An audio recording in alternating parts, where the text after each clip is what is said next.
pharmacology topic is dipeptidyl peptidase 4 inhibitors, also known as DPP-4 inhibitors. This drug class is part of the oral antidiabetic agents.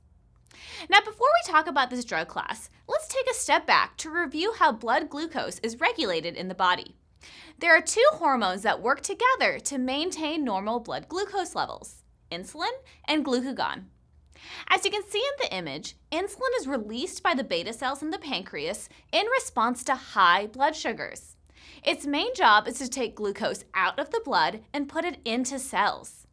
It may help to think of insulin as a key that's needed to unlock the door to those cells so that glucose can enter. Insulin will first help glucose enter muscle tissue to be used for energy. Then any excess glucose will either go to the liver to be stored as glycogen or into fat cells. Now, glucagon counterbalances insulin, and it's released when low blood glucose levels are detected. It's produced by alpha cells in the pancreas, and its main job is to take that stored glucose in the liver and put it back into the blood to raise blood glucose levels.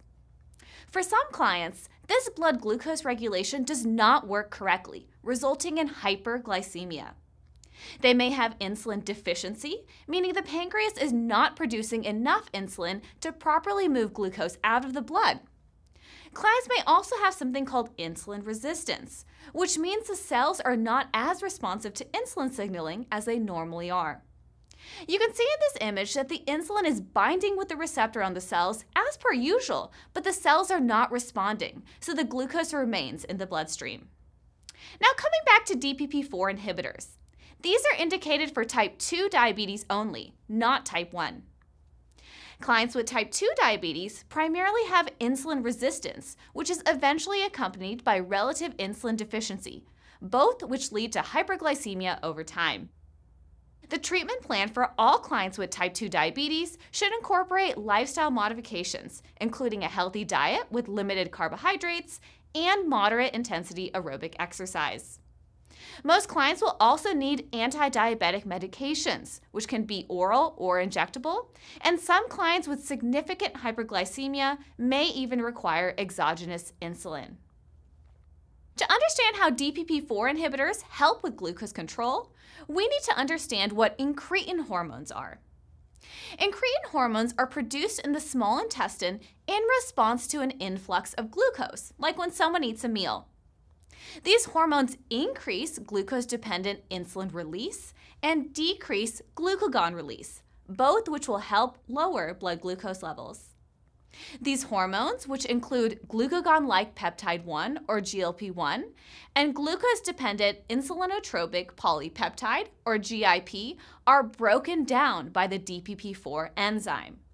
So this drug class will stop the DPP-4 enzyme from breaking down these incretin hormones, thus enhancing their glucose-lowering effects. Drugs in this class are easily identifiable as they all end in gliptin. These include allogliptin, linagliptin, saxagliptin, and sitagliptin. There are several adverse effects to remember with DPP-4 inhibitors. They've been associated with cases of acute and chronic pancreatitis, which is thought to be related to the stimulation of the pancreas by those incretin hormones. Because of this, caution should be used in clients with risk factors for pancreatitis, including obesity, alcohol use, and hypertriglyceridemia. Severe cases of arthralgia or joint pain have also been reported, though the mechanism behind this is unclear.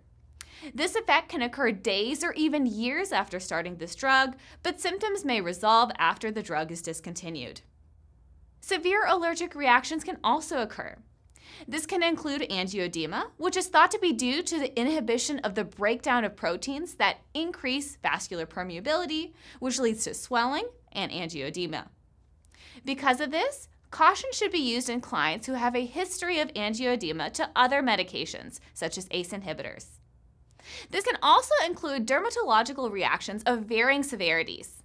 This may include development of bullous pemphigoid, as seen in the top image, which is an itchy rash with large blisters, and can also include severe cutaneous reactions such as Stevens-Johnson syndrome, as seen in the bottom image, which can lead to shedding of the top layer of skin, similar to a burn.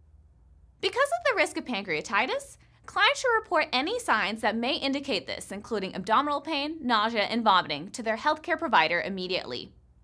All clients with diabetes should also be encouraged to maintain healthy lifestyle behaviors, including daily exercise and healthy dietary modifications to help maximize glycemic control and overall health.